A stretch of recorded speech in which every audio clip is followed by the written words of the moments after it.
What's up, good people? My name is Yassine Butler, and welcome to this week's episode of The Lab here on Good Cute Kitchen.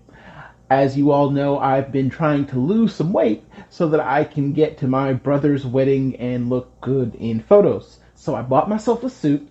It's about one size too small, and I've got 31 days to fit in it perfectly. And I think that I can do it as long as I stay focused. But man, I got hit with a craving for some fried chicken today. And I almost broke down and did it.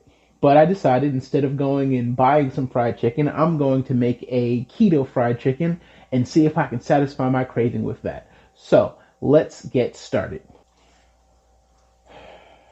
To get started, because I have to be so focused, I am going to hurt my soul and de-skin my chicken.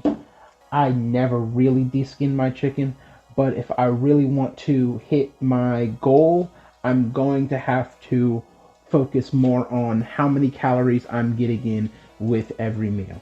So it saddens me to get rid of all of this delicious flavor that you get from the skin, but it is what it is. Now that we've de-skinned our chicken, we're also going to defat our chicken.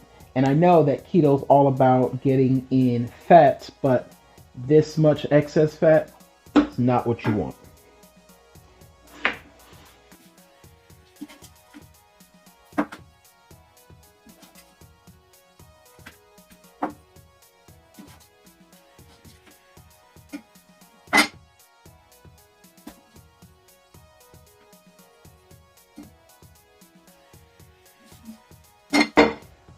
Once you get the fat off of a piece, going to make up a little boneless chicken thigh. Now, if you really want to super focus in, you would use chicken breast, but I'm not going to pretend like I want chicken breast. So I'd rather trim the excess fat and do boneless chicken thighs for this recipe. That's just me.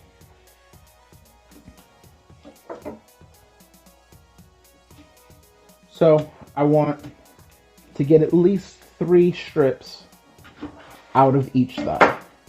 1, 2, 3, because I'm going to be cooking these in my air fryer. The smaller they are, the more even they'll cook, and the easier this entire process will be. Alright, now that we've got our thighs all nicely deboned, we're going to season them up.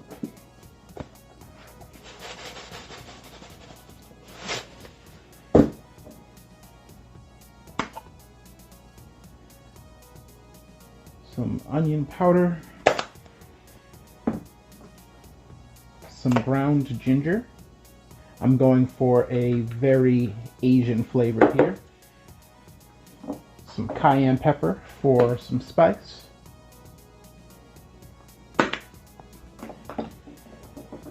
Some green Thai chili curry.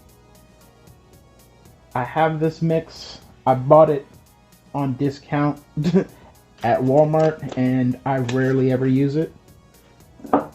I'm going to hit it with some sesame oil and some soy sauce.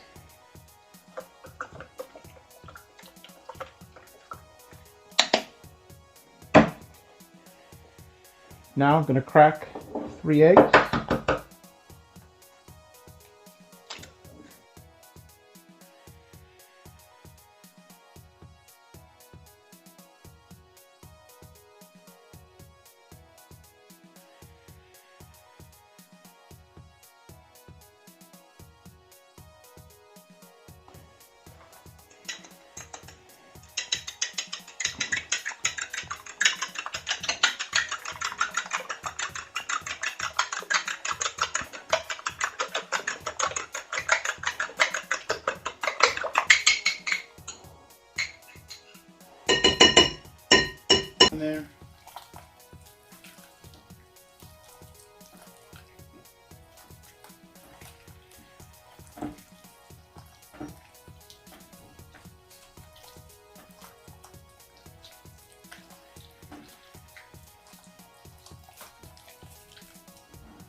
We're going to let this refrigerate for at least a couple of hours overnight for the best possible results.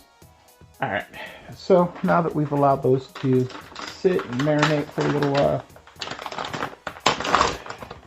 I'm going to open up our coconut flour. Coconut and curry go so well together. And so instead of using almond flour, which is usually my go-to, I'm going to experiment with coconut flour. I'm going to start with about that much. May need a little more. Go for a cup to 2 cups. I'm going to hit it with some of my homemade curry blend. Now this is more of a West Indian curry and not an East Indian curry, but I think that the conjoining and different curry flavors coming together at different layers is going to be really good. So I'm going to just whisk that together. Whew. Forgot how spicy that curry is. Whew. Alright. Grab some gloves. And I put probably an egg too many in this batter, and so I'm not going to just combine it over like my original intention was, because I think it's not going to work the way that I want it to. So I'm going to take the chicken out of the bowl so that I can leave that excess.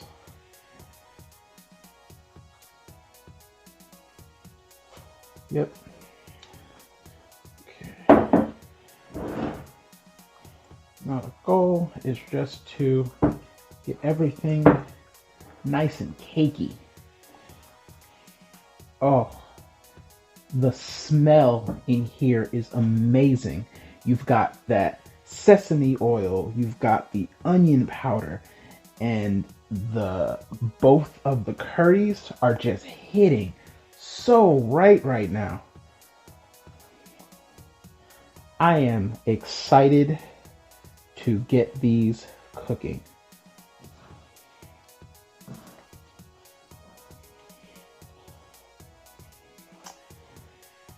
And I think I was wrong.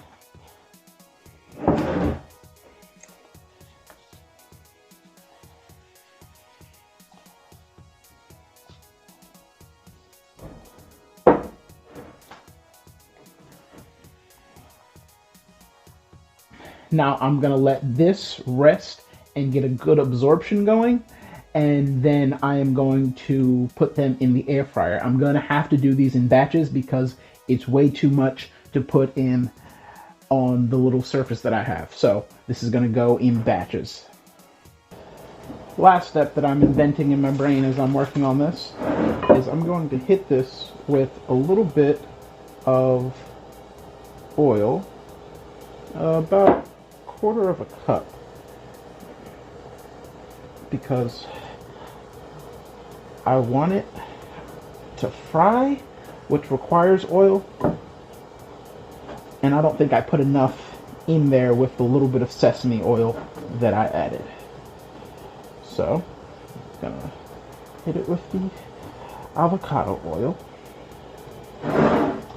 and then I'm going to take my parchment round and I'm going to poke some holes in it because I want the excess oil to filter and drop down into the bottom.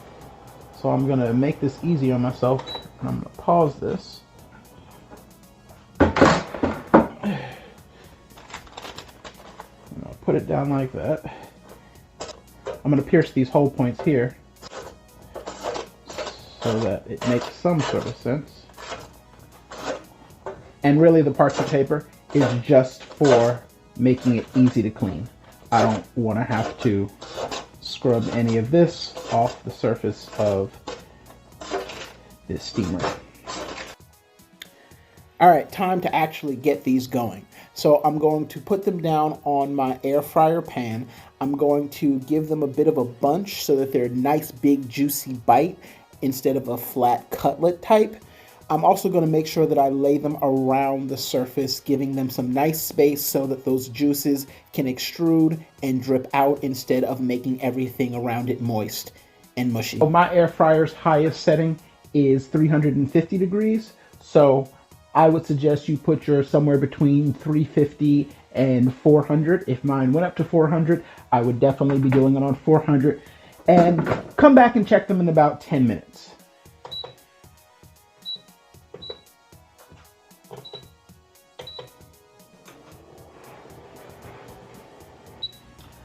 All right, now that they are done,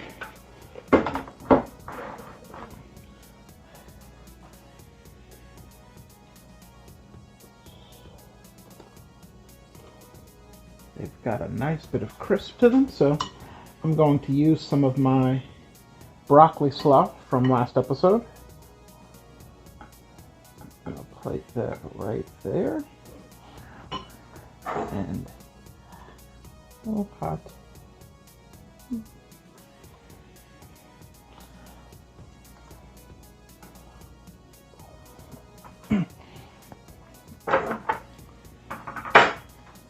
That is delicious. Now,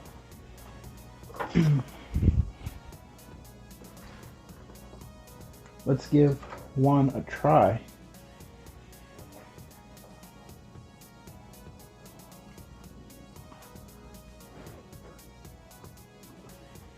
Mmm.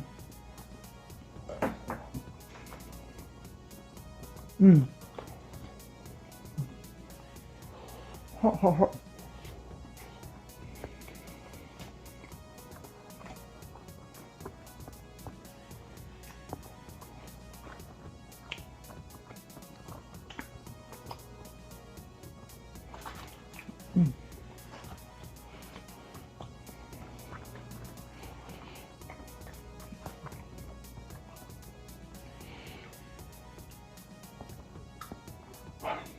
All right, so I decided to pair this with the broccoli slaw from last episode because I made so much of it and I still had some left over.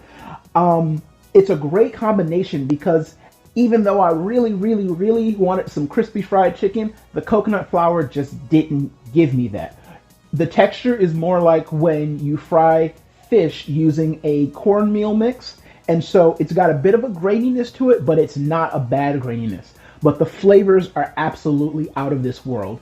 It's such a strong East Asian flavor combination. You get that sesame oil, which really hits straight through, and then you have all of the soy sauce and the green chili, and I get a little bit of my yellow chili. Then you have the spice, and when you combine it with the crunchiness of your broccoli slaw and that acidic flavor from the apple cider vinegar, you are in another world. This is a great, simple dish. It can be put together in about 25 to 35 minutes, and you can make it for a date night. You can make it for the kids. You can make it for anyone, and it's super simple. You could always substitute out your coconut flour for regular flour if you are just wanting to make regular, delicious fried chicken with an East Asian flavor combination. So thank you so much for joining me here on this week's episode of The Lab. Please like, subscribe, share, and tag 5 people so that we can grow this cooking community and share good food with the world. As always, thank the good Lord for good food and good times. All that good is good cubed. Have a good one. Peace.